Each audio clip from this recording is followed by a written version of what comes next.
Today's cool fact of the day is that the phrase sugar daddy was coined in the early 1900s by someone named Alma Spreckles, who was a San Francisco socialite who used the term as a nickname for her husband, Adolf Spreckles, who was the founder and head of the Spreckles Sugar Company, who was actually 24 years older than her.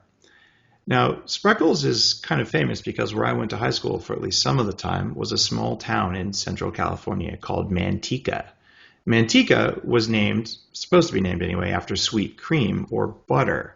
The problem is that the guy who named it after lard, which is manteca in Spanish. So I went to high school in a town named Lard, which was where Spreckles had a giant sugar plant. And if you've ever smelled what rotting sugar beets smell like, that's how they ferment them, they smell absolutely terrible.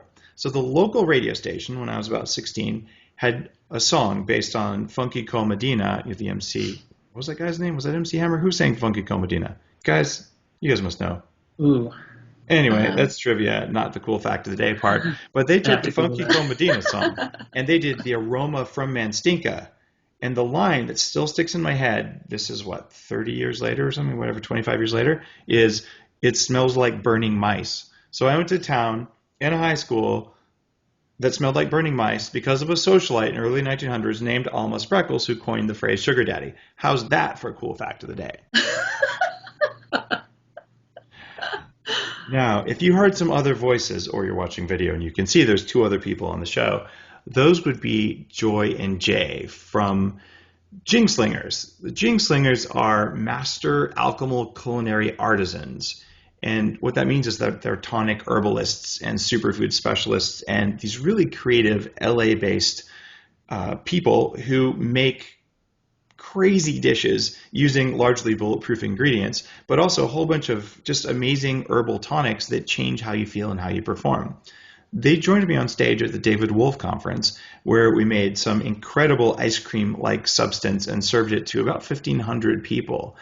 So these are the kind of people that I call when I'm like, if I wanted to do something really, really weird, and I wanted to include like an herbal extract of something from like, the middle of nowhere, and I wanted it to taste amazing and be like a dessert that got you all like high in a good way, that's Joy and Jay. Welcome to the show, guys. Thanks, Dave. Hi, David. So good to see you. Was that an accurate introduction for you? I did my best there. Yes. Actually, yeah. Yeah, we're pretty, yeah. Yeah. So, Joy, you're from South Florida, and you're a former police officer. Yes, 20-year veteran. So how do you go from like, slapping cuffs on perps and whatever other cool cop lingo you have to JingSlinging? Like, that's a pretty dramatic change. So what drove the change? Well, for the whole second half of my police career, on my days off, I started doing something else. It was kind of the yin to my yang of being a police officer, and that was being a caterer. And my mom was always in the kitchen. She's an amazing chef, and she's a baker by trade. So being in the kitchen was natural.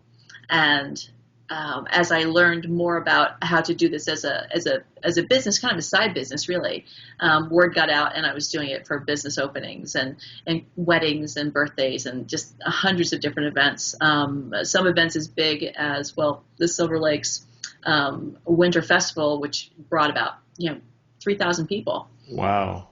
So that's a big event then. Yes. Okay. So you just, from police officer to caterer, just one day you're like, sorry, boss, I quit. You like lay down the gun and the badge and you walk out and like make a cake. Is that kind of? No, from days off to days on, between details, yeah, that was pretty much it. But the beautiful thing about what I was then and what I know now is completely night and day. Because the whole time I was a police officer, I didn't know that the foods that I was eating was deleterious to my body. I didn't know that the things that we would drive through and get, 0.5, because police officers get half price sometimes on food, on our food, that it wasn't good for us.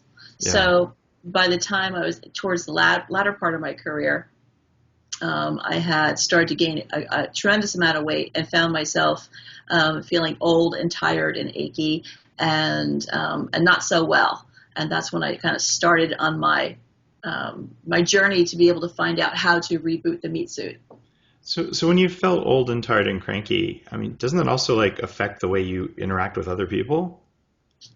In regard to police work or in general? I'm just thinking that, like, if I get pulled over, I want to be pulled over by a police officer who's like in a good mood, whose body feels really good, versus someone who's like, oh my God, I feel like crap today. Like, I hope this guy's not a total jerk, because if so, I'm going to add 2 zeros to his ticket. I have no idea what you have to think about. But you know what I mean? Like I'm just thinking, like, it would be very hard for me if I was working in law enforcement, and I have lots of friends, and firemen and police love Bulletproof, but I can imagine that it would actually take some energy, because you're dealing with people who are always hostile to you, even when there's no reason for them to be, right?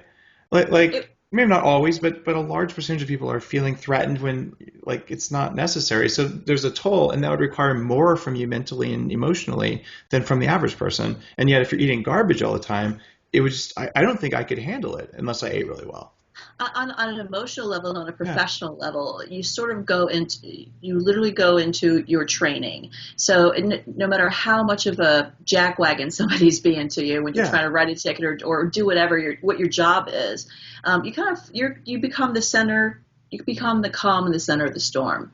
You don't let it escalate. It's part of our training not to escalate. So even though I may have not had a really great day, or maybe my joints were achy, it didn't make a difference on how I would treat the next person in front of me, because throughout my entire career, and even into this career, I try to leave people better than the way I found them. Nice.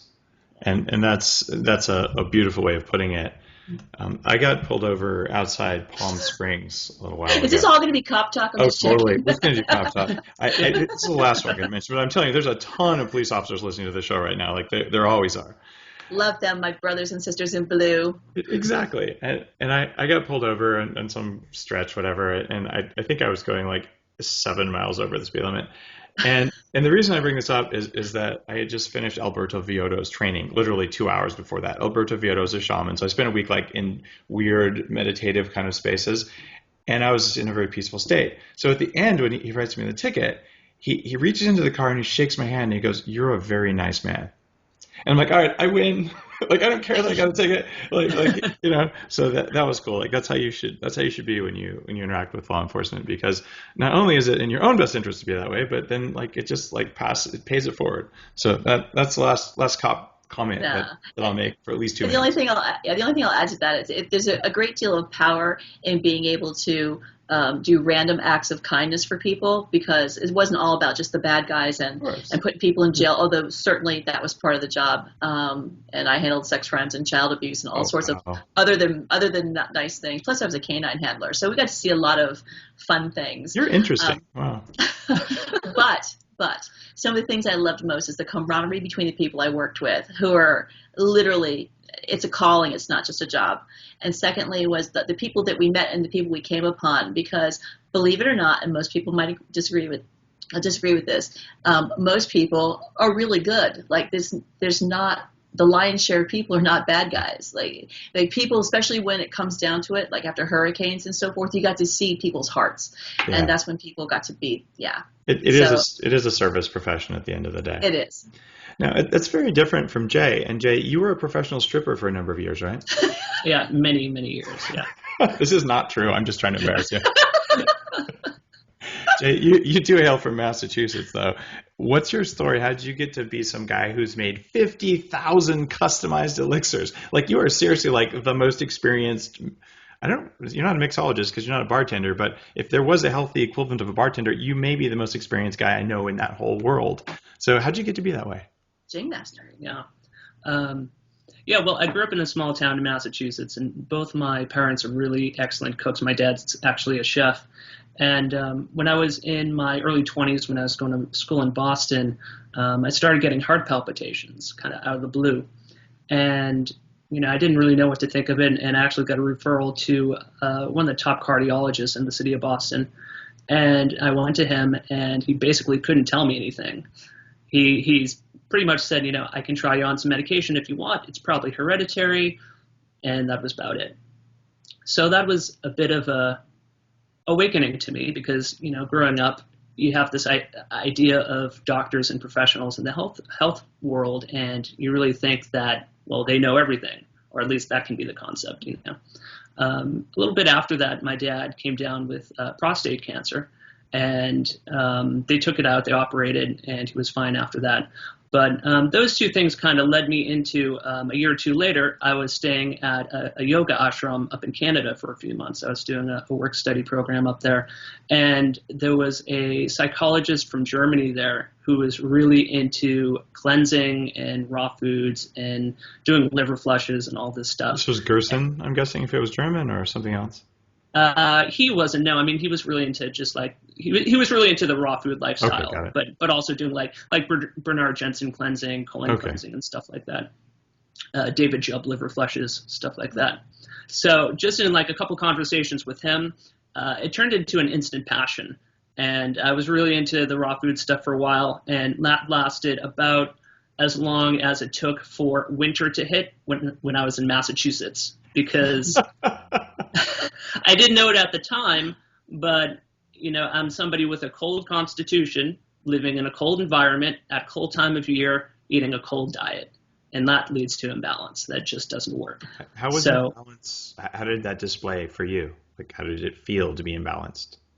Well, feeling cold all the time, but also like sluggish digestion. My body type is an Ayurveda, what you call Vata, the Vata dosha, which is light. It's like air and ether elements. So greens, especially raw greens, have a lot of that kind of ethericness. So you get kind of ungrounded and spacey, but especially coldness, because it's just cold in Boston, No one's ever accused raw vegans of being airy and spacey until this episode. I can't believe you would say such a thing. I mean, that's almost not very nice. I need to have a story on that, Dave, but I say that being a former raw vegan, just so we're all clear on that, and I actually really respect and admire the thought process and the attention to quality. Just there's some core assumptions there that I think you've come across too, where maybe you don't want to eat only that stuff. Right. Yeah. Everybody has different constitution types, and the times of the season matters. Where you're living on the planet matters. The temperature, the climate, all that stuff factors into the types of foods that you should be eating that are going to be balancing for you. Yeah, even the seasons of your life, like where you are in the seasons of your life. Is that true for men and women? It is, actually. It is true for both men and women. And I know now my digestion, because of the path that I come across, is better now than it probably was 15 years ago. But I've been able to bring it back from how I was when I was in my teens, teens and early 20s, when you could eat anything, you could eat roadkill and be fine. It's all good. Stay out all night. Everything's all good because you got that Jing, that ojas. So by being able to, bring my gut back around and being able to understand how this magnificent body temple works was pivotal in being able to then create what he's been doing, and what I've learned how to do is to make those elixirs and make the different tonics and so forth. So yeah, it doesn't matter what stage you're in. You just have to kind of find out where you are and then, make your plan. Yeah. So just to finish on my story there, I ended up moving out here to California probably now about 8 years ago, and I got involved with making elixirs at various tonic bars. So over the last 8 years, I've worked at these superfood tonic herbal elixir bars. I've designed some and ran some, and I worked at the Erewhon tonic bar for a long time. So people listening, Erewhon is the highest end natural and organic food store in all of Los Angeles. The only store I've ever been to where they have a licensed medical doctor walking the aisles in the farm or in the nutritional supplement section. So she'll actually tell you what to buy as a licensed physician. In every other store out there, they're not allowed to tell you what the health benefits are. They might tell you anyway, because that would be making a drug claim. But a doctor is actually allowed to do that, which is kind of cool. So I very much admire Erewhon, and yes, they do carry bulletproof products, and they make bulletproof coffee on site at the tonic bar where you used to work.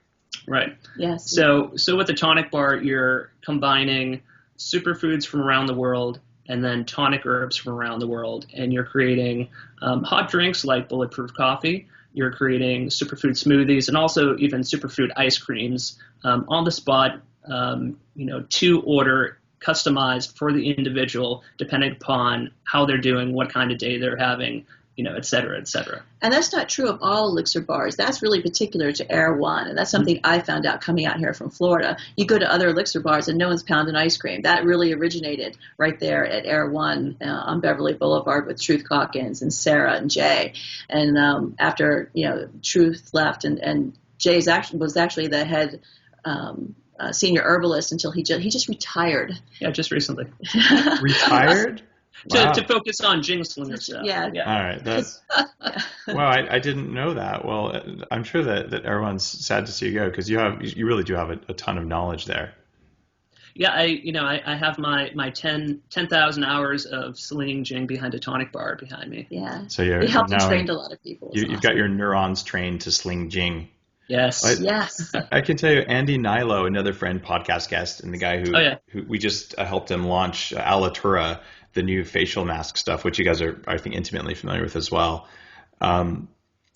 He and I always go there and just get these crazy mad things made up. Like, oh, could you add more fat to that? And they're like cramming avocados in the blender, adding brain octane. And it always comes out something where you drink it and you're like, I feel seriously different after you have it. And it's hard to generate a food high. And I don't mean like, THC kind of high. I mean like you eat something and you feel a sense of vitality that just comes into you. But when you have the quality of ingredients that you use when you're mixing these things, and they're mixed properly, it's like a drug in a good way. And it's incredible. So kudos for spending so much time on figuring out how to create that effect, because it's pretty reliable. It's the synergy. It's the synergy of knowing what herbs to use, especially for that particular person. And that's basically what we truly do. We're able to, it comes down to three things. Where do they want to go and how they want to feel? What are they willing to try and have? And then it's got to taste kick-ass awesome. Like, it's got to be flipping good. So when you eat it, you're going to want to have more of it and then tell other people, and then they get to, also have too, because one of the challenges with working with herbs, especially tonic Chinese herbs and Ayurvedic herbs, is they don't taste all that awesome by themselves. Really? And so when something tastes like burnt tires, or, maybe something you wouldn't want to, have every single day, compliance is difficult. So that's why the culinary artisan part of what we do is so different from what so many other people do. We find that part where it's creatively conscious comfort food. So you can have macaroni and cheese. It tastes exactly like the macaroni and cheese, and it even has all those components, but it's sugar-free, gluten-free, jacked to the rafters with superfoods. And that's what makes people look at what we do and go, what else you got? And it's everything, ice cream and all sorts of things. And most of them actually taste better than the original, because your taste buds and your entire system is getting the hit of actual nutrition versus, phony chemicalized, palate. Yeah. Well, you get the real fat, and everyone's welcome at our table. It doesn't matter if you're vegan or vegetarian or flexitarian, or you just came back from In-N-Out Burger and you just want to feel better, then it's for everybody. And that's how we do what we do. That's the way to do it. I mean, if people are on a certain path, that's the path they're on, and they may stay on it. It may work great for them. It may not. But you mentioned something like you're customizing these for the people. A traditional Ayurvedic practitioner is going to be doing the 7-point pulse analysis, looking at your tongue, the color of your skin, and bags of your eyes, and all that kind of stuff. You're limited in your ability to do that when you're making a tonic drink for someone. So what are the things you look for to know how to customize a drink to make someone perform better? Yeah, and sometimes, especially if the tonic bar is busy and you have a line of people, you got to go really fast, and maybe that interaction's 30 seconds that you have, or maybe a minute to make a drink for somebody. So you really want to look at, you ask some basic questions. How are you feeling? How's your energy? You get a sense of, do they have a hot constitution or a cold constitution?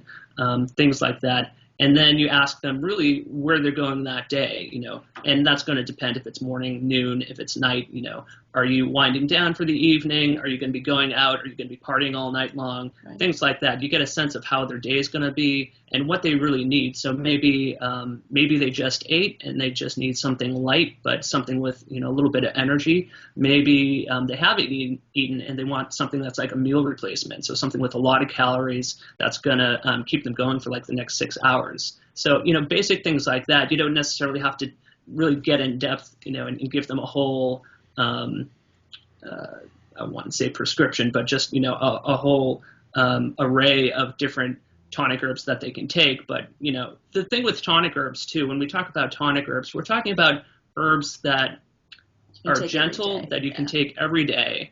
They're herbs that they make a difference over time. You really want to take tonic herbs over weeks and months and years, and over the long run, they make a big difference. When people are really sensitive, they can really feel the energetics of it, but not everybody can. But they're gentle herbs. And what are some examples of the kind of herbs you would typically use? Well, from like the Ayurvedic system, ashwagandha is one of my favorites. Awesome. From the Chinese system, things like ginseng and deer antler. Reishi. Yeah, both from both flora and fauna, and even from the Chinese tradition, because we are actually trained tonic Chinese herbalists. It's not just on the job kind of a thing. When we look at someone, we can actually do Chinese face mapping. We can look at their tongue and have a better idea what they may not even realize what's going on, and see what their digestion is like. But when you're talking about using these different herbs, then that's where you can kick it into high gear, make it a little more high definition by using some of the superfoods with it. And that changes what we do from what, if you go to a traditional, Chinese herbalist, they aren't going to be, pulling out the acai and the maki and the kapawachu and the, all these other things. People going, what is she saying? Yeah. And the camu to make it into lemon meringue pie. There you go. And then all of a sudden they feel better. I've taken a lot of Chinese herbal preparations from acupuncture practitioners and things like that, but they're usually made into little pellets and all. And not so long ago, I went to this very old, he's about 90, guy who's written a book on acupuncture, guy's from China, here in Victoria. So very well credentialed, and he just did stuff with the needles that was incredible. Kind of knocked me out. And when I was done, he said, here, take this to the local place. I went to this place where, there's no signs in English in basically in Chinatown here in Victoria, which is pretty well established. And there's, this kind of sitting in the back smoking. I think he was smoking anyway. If not, he was running out back to smoke. But it was such a different experience. But what they ended up doing is they would take these pieces of paper and put these giant ugly seed pods and all these handfuls of crap into this thing. And it was all herbs, but in their native forms. And there was a mass this big, the size of a baseball, if you're listening. And they sort of fold it all up and whack it with their hand and say, put this in boiling water and drink it. And like you said, it tasted like ass. I think is the technical term for it. Yes. So you're taking this stuff, and by the way, it worked. I felt good when I drank it, but oh man, it was a lot of work. So you're taking these ideas and you're putting them into a food that actually tastes good. And it's functional food. Yeah. That's a pretty different approach, and it's one that's blending the Western culinary tradition with the Eastern herbal, what do these things do to your body and to the energy in your body perspective. And I think that's new and interesting. That's actually why I wanted you guys to be on the show. Yeah, and one of the things that's really important to us is that we don't compromise the integrity of the ingredients, either if they're organic. We also prefer always organic.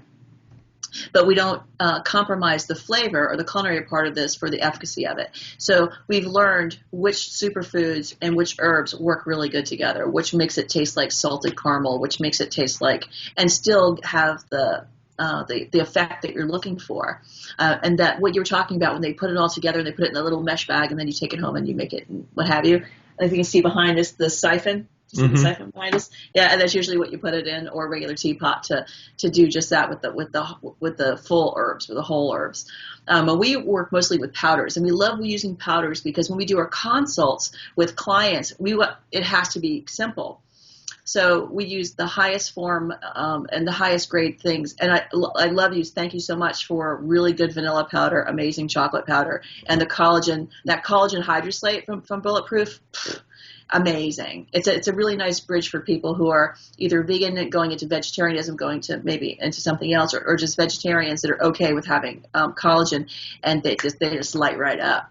So by incorporating things that are more from the fauna part of our culinary world, it makes it so much better. I mean, and the ghee itself, oh my gosh. I mean, just the ghee. We're trying to make more Bulletproof ghee, working on getting enough grass-fed butter there. I was on the air, the radio in Ireland because the Irish main newspaper, the biggest one in Ireland, they're saying, "Hey, those dumb Yanks are putting butter in their coffee, ha ha ha," and just incredible comments like, "Oh, well, they're all fat anyway, blah blah blah." So then they had me on the radio there to talk about it, and I'm like, "I can't get enough grass-fed butter." So fortunately, the Irish dairy people responded and said, "Oh, we've got some butter for you." So I'm really hoping that they'll send a container ship full of butter that we can all feed on from North America and grow our health. So yeah, it's not getting past the Canadian border, just so you know. Ghee is actually allowed past the Canadian border. Oh, is it? Okay. Yeah, just not butter, because there's a difference, Yeah. Well, I had to send you some as shampoo. Which it is. So it's all true. In fact, we're actually prepared to make something for you now that doesn't even require a blender to show how simple it can be. Do you have ingredients? I know we talked ahead of time. You're ready to do a quick demo. So you have to tell every step you're doing because more than half of people are listening to this during their commute. The other half may be watching on iTunes or YouTube video and all that. So what we're seeing here is a little pitcher and a little bowl and a cool wooden platter.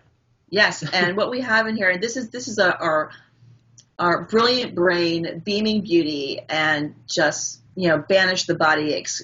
Quick little shot. The things that we're using in this do exactly that. They speak to the brain, they speak to the body, and we'll start with the ingredients. So actually, I'm going to do the liquid first. This is culinary coconut milk. It's a little thick. I'm going to put. It looks like you're pouring mayonnaise out, not. No, it's actually culinary coconut milk. Actually, you've got the little jar there. Who makes culinary coconut milk? So delicious. You have it right there in front of you, and it's organic, which I love that. This is what you guys sent me. But the culinary stuff, interesting. So Delicious is famous for putting genetically modified stuff in theirs, or carrageenan. Oh, they use guar gum, not carrageenan in this stuff because it's culinary. Yeah. Interesting. Yes. Now, see? Is there BPA in the packaging? No, they told me there was not. Yeah, rock on. Because we were at Expo West, and that's one of the first questions I asked. So love this. Thank you for sending this. I when I saw it, I'm like, why'd they send me So Delicious coconut milk? Everyone knows not to drink that, but it's because it's culinary. This is a totally different product. I'm so interested. All right. Wait till you see what's in the little bag. All right. Yeah, Which is what we have right here. It says culinary coconut milk, but really it's coconut cream. Yeah, it looks delicious. And that stuff makes crazy ice cream when I've used other forms I used to be able to buy that aren't on the market anymore. So, okay, cool. Yeah. All right. So then now we've got 4 tablespoons of coconut cream. It could be in a cup. It could be a coffee cup, whatever you want to use. Okay. And then we're going to use, this is 1 tablespoon of, actually it's Dave's collagen, and a teaspoon of the vanilla. We're going to put that right in there. Now, is that what you put in the vanilla bag you sent me? Is collagen? Yes. And I'll use a little spoon. I'm using a tiny little whisk, but you can use a spoon and work just as well. And we love the vanilla because the vanilloids, this smacks you right in the vanilloids. It's awesome. It tastes great. And it's a vasodilator, and it's amazing.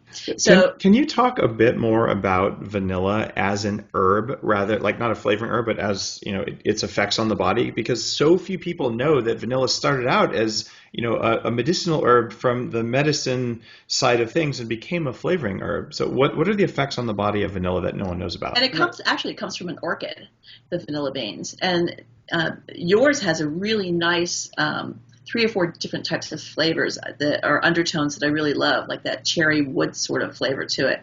But it's a vasodilator. It helps with circulation.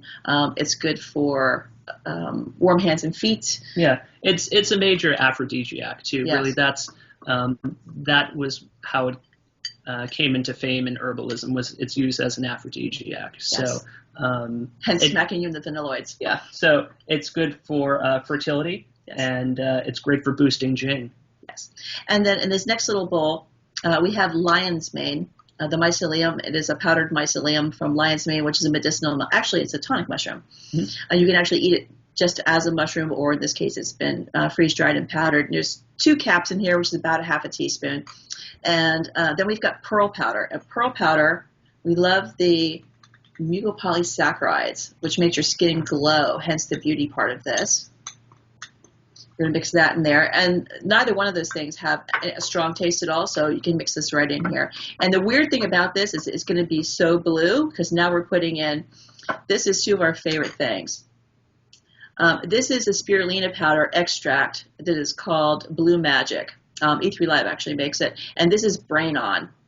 This is phenylethylalanine or afenazaminon flasaqua, or AFA, in the Brain On, and that comes from the AFA. The bright blue pigment, here is the phycocyanidins from spirulina. So we're going to put that in there, which has a huge COX-2 inhibitor background. Awesome.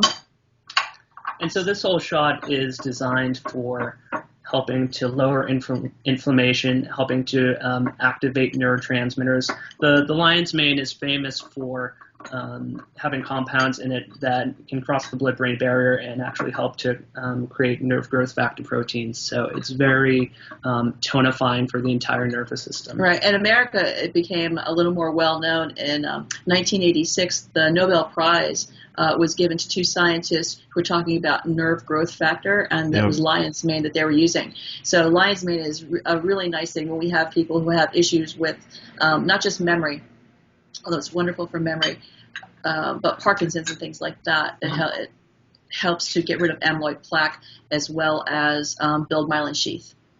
So now we've got our little blue baby right here, which is so bright. It's sapphire blue. I'm going to put a couple of drops of stevia in it, although it probably doesn't need it. And oddly enough, 1, 2, 3, 4, put 5 in there. 5 drops. And this is a sweet leaf stevia. And stevia all by itself is a tonic herb. It Amazonian herbalism. Yes. Yeah. Can I, maybe when I make this at home, can I share this with my kids? Like 4 and 7? Absolutely. They're not going to go bonkers from the PEA? No, not at all. It's a love molecule. It'll calm them down and make them just look at you with starry eyes. Got it. Now, PEA it's definitely a little bit stimulating. I've had times when I've been overstimulated by taking like straight PEA and just kind of like, jaw tension, I'm going a little bit crazy land. But I may also. How much were you taking, Dave? Yes, Dave, how much? Because I'm thinking that you don't just take a smidgen. It's like half a kilo. It was no big deal.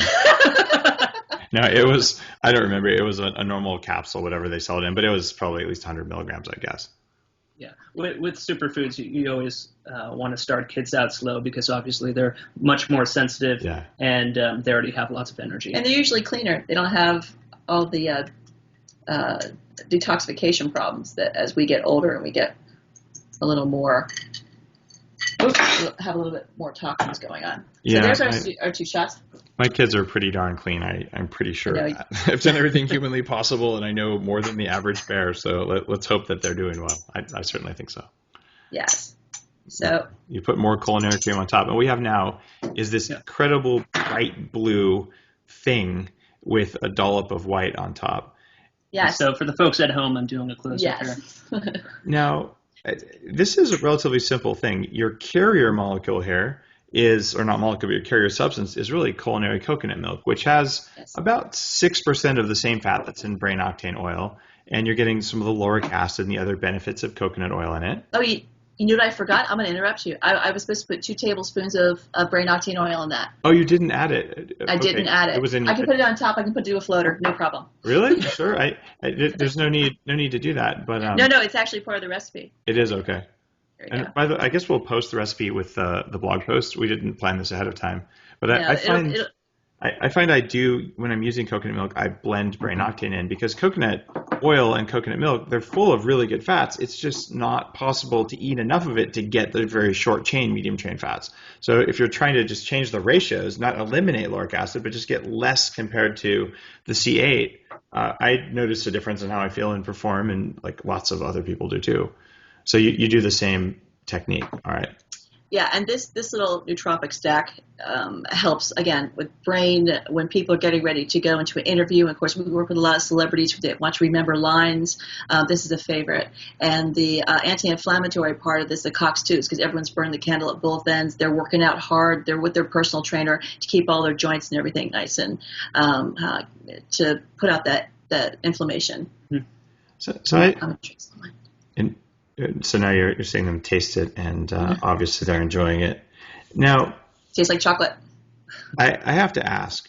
So if you go put on your police officer hat again and go back 15 years in life, if you'd have heard this, or 10 years, if you were driving in your squad car and you heard this, how would you connect with it? Like, how does someone who has a normal job and, does normal stuff that doesn't necessarily have lion's mane in the cupboard and incredible strains of blue-green algae and all these other things, how do you connect with the benefits that come from tonics like this? Say you live in say you live in Atlanta, or you live in Kansas. Minnesota is a perfect place. I have lots of followers in Minnesota because of the medtech quantified self stuff that I do, but there isn't exactly a hotbed of herbalism in the middle of Minnesota. So how accessible is this stuff, or is this just like for Hollywood celebrity people? No, this is for everybody. And part of what we do is we do different shades of green for this. So if somebody was looking at the things that people come to us with, and the most complaints across the board, doesn't matter if you're in Kansas or if you're in Bali, it's I can't sleep, I can't remember anything for mental focus, I have pain, my joints hurt, my everything hurts. Libido is another big one. And they just can't get a hold. They don't feel like themselves. Their hormones are jacked up. So when you start to show them, and usually it takes, just like it did for me, to answer your question specifically, it took a medical 2x4 to smack me before I stood back and go, wait a minute, I'm not taking a handful of prescriptions, everything from a statin drug to something for type 2 diabetes, which I to this day still haven't had to take, and my blood work is fabulous. And it's because of this. So it took opening that door, but when you make it into ice cream and they go, wait a minute, there's what and what and what in here?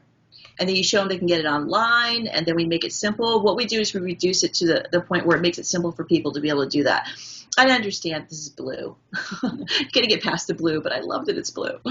And also, Dave, you have to remember that food is medicine. So even common food, like take celery. Everybody knows celery. Everybody has celery. Celery is a fantastic nervine. It's actually really calming for the nervous system. Mm-hmm. So even just regular food that you're eating is going to have its own effects. Maybe it's warming, maybe it's cooling, different organ systems and tissue layers they're going to work on. But the way to really connect it to people also is just for them to realize that, in the world in which they're living, there is a lot of toxin exposure. Joy, when she was, on the force for 20 years, she was exposed to a lot of lead when she had her heavy metals done. She had, lead toxicity. Firing ranges are always full of lead. Like I want to wear a mask if I go shooting. Yeah, and not just that, but then the solvents that we use to clean our weapons afterwards, and we touch it every day. And not just that. We just recently spoke at a conference after we spoke with the one with you. And I had everyone stand up, and I asked them, if you do any of these things, I want you to sit down, because I wanted them to see why it was important for them to understand what we were going to show them. Do you whiten your teeth, color your hair, paint your nails, cook? Do you microwave your food? Do you cook on a non-slick Teflon? Like all these different things. I didn't even get to the really toxic stuff, and everybody was sitting down before I got to like the fourth or fifth thing. These are insidious, and the game changed, because not only are we getting these environmental toxins, but the food is where the game really changed, because the butter that my grandparents had is not the butter that we have now. We have to go hunt it up somewhere else. It's not the butter that's just in the grocery store. So just understanding that, it kind of opens the door, gets our foot in the door, and then it kind of really it starts to resonate with them a little bit. You go, oh, I didn't know that, or I didn't understand the difference between that margarine's one molecule away from plastic. I thought that was better for me. So by giving them something that they can relate to, they come around. Otherwise, the people we end up seeing truly are people who just want to have optimum performance, and people who just want to not have to go home and put their affairs in order. And we've been fooled by not being told that we can heal far and away better than they think is even possible. And when you look at tonic herbs too, there are plenty of tonic herbs that people may have at home in the Licorice. spice rack that they don't even think of as tonic herbs. Turmeric is one of the greatest tonic herbs in the Ayurvedic system. Most people will have that in their kitchen. Cardamom, cumin. Black pepper. Yeah, a lot of these things, black pepper, people can use as spices, and we use those certainly all the time. And then kind of using the herbal extracts that we use also, and infusing the food with that is that's a next step and next level. But people are really familiar with a lot of spices that have incredible medicinal effects. That's right. And green smoothies and that sort of thing, and making things in the blender, because a blender is where it's at for us. Then all of a sudden it all tastes good, and you can't discern everything that's in there, and you're eating it because the whole thing tastes good, and you're looking forward to the next one, and it's giving you more nutrients than you had in the last month probably. So you guys are really familiar with quality herbs, and when we talk about stuff you'll have in your cabinet, it's well known that spices have a lot of mold that grows on them because they come from tropical regions, because they're stored, because they're very expensive. You don't want to throw away the ones that are a little bit off. So things like black pepper universally contains aflatoxin. It's a question of what degree it does. And funny enough, north of 80% of people with Crohn's also have aflatoxin higher than normal. Like there's a correlation between gut health and lowering the foodborne contaminants like that. So when I put together the Bulletproof diet, I'm like, well, at least especially when you're doing the elimination phase, like don't eat black pepper, even though it has medicinal properties. Even in my case, I'm sensitive to this stuff more than the average person. And even if I order like the very highest end cherry pepper direct from the farm kind of thing, more often than not, I'm like, wow, this stuff isn't pure pepper. Like there's other effects happening here. So how do you counsel people to have spices that work, that aren't irradiated, aren't containing MSG or other things like that? Like what's the path to having spices that are going to do what they're supposed to do and not have a hidden downside? Looking at the companies, I mean, that just like it's a whole nother thing from going to even, Whole Foods, a good grocery store, or going to a farmer's market, going to see the person who picked the food from their farm the day before. It's a different level of intimacy with your food. And so likewise, finding the companies that have really good quality control, and they're not just importing in big drums, but they really take the steps necessary. And some companies will even have the toxicity readouts on their websites. Those are kind of few and far between, but going with companies who have good quality standards, you can kind of look on their websites and read about them. If it's just plain packaging and there's no backstory, the good companies will give the backstory. Plus, you can do the switch out. I'm sorry. Yeah, no, that's where I was going. It was like you can also try it, and if you buy the generic oregano, you don't know you're getting Mexican oregano versus Mediterranean oregano, and they're different plants. And the way they're dried, why is that one brown and that one's still green? And so I found that the quality of my consciousness is correlated with the quality of the herbs that are in my food. And quality of those herbs matters more than it should. It's just most people are always eating like the lowest quality garlic powder mixed in everything, and they don't know that they're getting some anti-nutrients in with the good stuff. So I would love for people to use less spices for a few meals, feel the difference, and then add them in one at a time and go, wow, I put like a tablespoon of oregano in there, and that was interesting. And then I put a tablespoon of black pepper in, and it tasted good, but it was different too. Because you should be able to feel the effect of these herbs if you're in touch with your brain. At least that's my experience. Do you guys agree with that? Yeah, and they got to clean out to green up. Sometimes even really powerful herbs and even supplements, we find people that are non-responders is because their gut is so clogged. They don't get it. It goes straight through them. There's no absorption. So we address that as well with different modalities about how to do that, and to do it aggressively gentle, so it's not weird and they are okay with it. Again, it comes back to compliance. But the culinary part of that question is just to switch it up. Like if you're used to having something that has like a pepper in it, then use the real pepper. Get a jalapeno, a red jalapeno, and get the things that basil. Everyone knows the smell of fresh basil, snapped right off your windowsill, because you can grow these things right on your windowsill. I know we do. We grow 50 pounds of food on our little 15 by 11 patio, and it's just a little rolly box that has cucumbers and zucchini and all sorts of stuff. Like, it doesn't matter where you are. If the want is there, then the will is there. Then you can get this done. But to answer your question about that, you can switch it out. You can switch it out and upgrade your tomato sauce, or upgrade your oatmeal, or whatever it is that you're having. Yeah. And some people are just canaries in the coal mine. Some people, especially if they have leaky gut issues, and pretty much anything that they eat is getting instantly into through their intestinal lining into the blood. They're going to have a lot more irritation from even sometimes maybe a protein that shouldn't be causing an allergy reaction is because of the state of their gut. So some people are ultra sensitive. Some people are really energetically sensitive too. I came across that certainly when making drinks for so long for so many people. One of my first questions always, if I happen to make a drink for somebody, is I get a gauge of how energetically sensitive they are. Because some people are super, super sensitive, and you need to give them a fraction of what you give somebody else. So most of my life, I would have had no idea how to answer that question. Like, how do you know if you're energetically sensitive if you haven't had a yoga meditation hippie upbringing? Yeah, well, if I ask somebody that, sensitive in general. Yeah, and if how does coffee hit you? Like, if they're coffee drinkers or tea drinkers, how does the caffeine hit you? Right. I'll also ask people, are you sensitive to other people's energy? I mean, do you feel other people's energy? And with that, some people will say, oh yeah, I do. Or do you feel the effects of the food that you eat? Like, if you eat a food or an herb, do you feel it? Do you feel like an instant effect from it? If they do, then I know that they're sensitive in some way. If they don't, they're like, no, I don't really notice anything, like, ever. Then it's like, okay, they have, a high tolerance level. I can go, more heavy handed with them. Yeah. I always struggle with that when trying to explain to people how to make bulletproof coffee.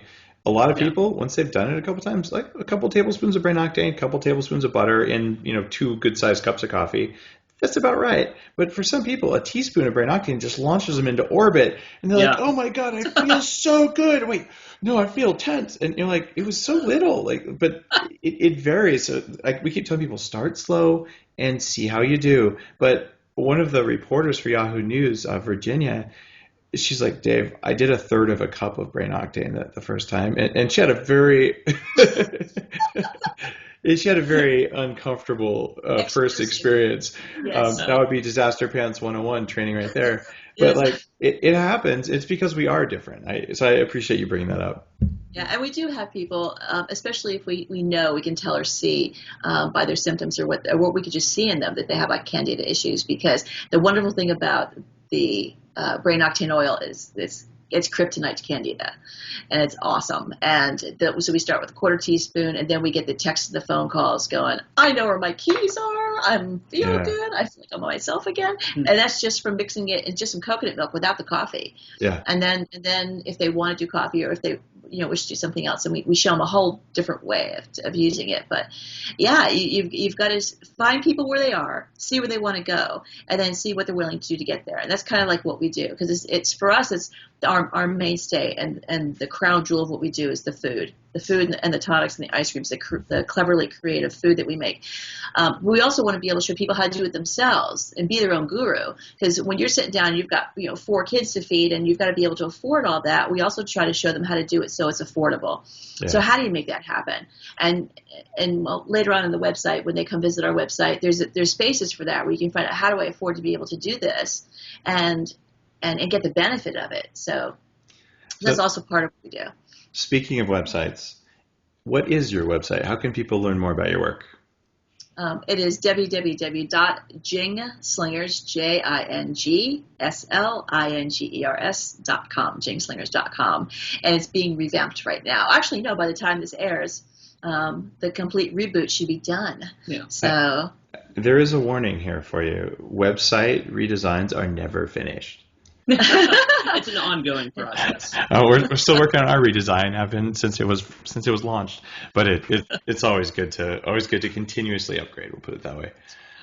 Now, there's a question that I've asked every guest that surely is coming. And it's the question about what are the top 3 recommendations that you would have for someone based on your experience, not just as strippers or police officers, but your overall life experience. And sorry, I just had to do that. Jay, we know you weren't a stripper, but it was worth it. And I want to be clear on that. Some people are only going to hear part of this, Dave. And yeah, we're editing out the part where I say you're not a stripper. Don't even worry about that. And so since there's 2 of you and we're trying to shoot for time, let's do 2 answers for each of you. Okay. So who wants to go first? I'll go first, and I'll take it right from where we are, because there's something about laughter that's the best medicine, and for both your mind, body, and spirit. We've got to play more, immerse ourselves into nature, and find your joy. Let your heart be your GPS. In this case, GPS meaning your gifted personal sensibility. Your name is Joy. Find your joy. So this is like self-promotion. No one's ever self-promoted during this answer before. So very good job, Joy. No, I'm kidding. So find your joy, find your bliss. I love it. Go ahead. And no negative molecules of emotion. Like your thoughts are your food. Don't feed yourself that. The should. Don't should on yourself. Great words. I haven't heard that. Did you make that up? No, actually, I'm going to give credit to that. That's Michael Beckwith. We worked with Michael Beckwith to do the Raj Festival, and it was such brilliance. And yes, he said, he goes, because you can't do anything about it. Don't shit on yourself. No reason to shit on yourself. Should never shit on yourself. Yes. Because you can only do best from this red hot minute forward. Right. All right. Number 1, I would say cultivate an attitude of gratitude, and especially an attitude of gratitude for the great mystery that is human life.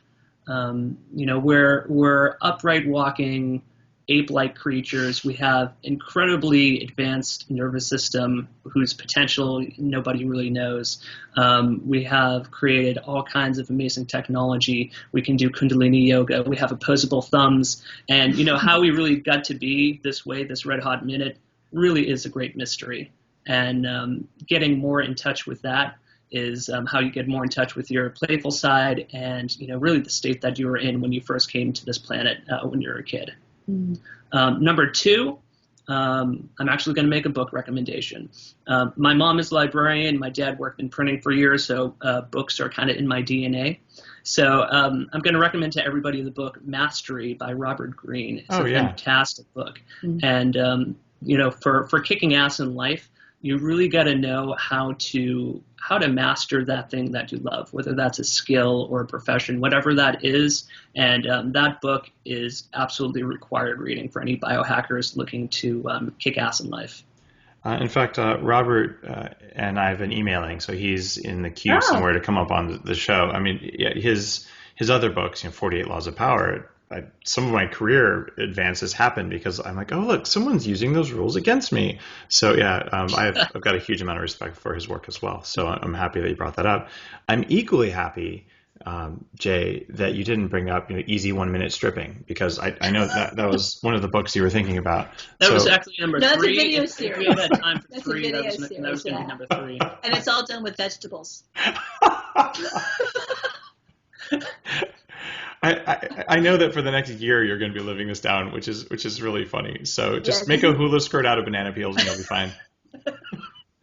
Thanks, Dave. Thank you so much for having us. You got it. And we will be seeing you at the Bulletproof Conference, September 26th through 28th, 2014 in Los Angeles at the home of the Rose Bowl. If you haven't signed up yet, bulletproofconference.com. And I think you'll probably be mixing up some crazy tonics while we're there if the plans we've got in place all come together.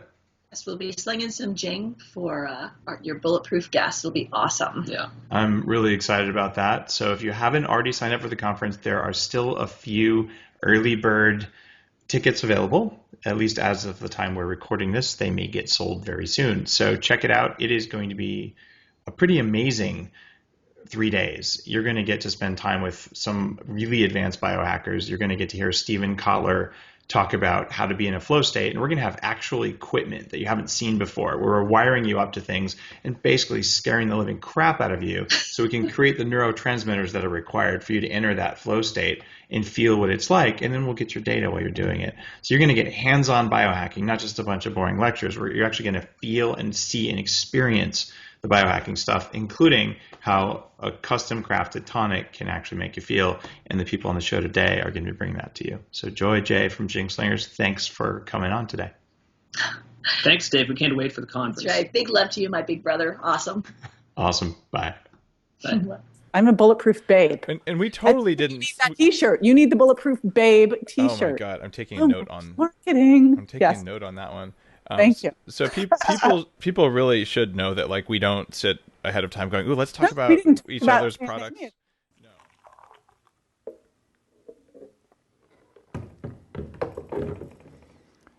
See the head of foam that's formed on it? This is similar to what you get with a latte.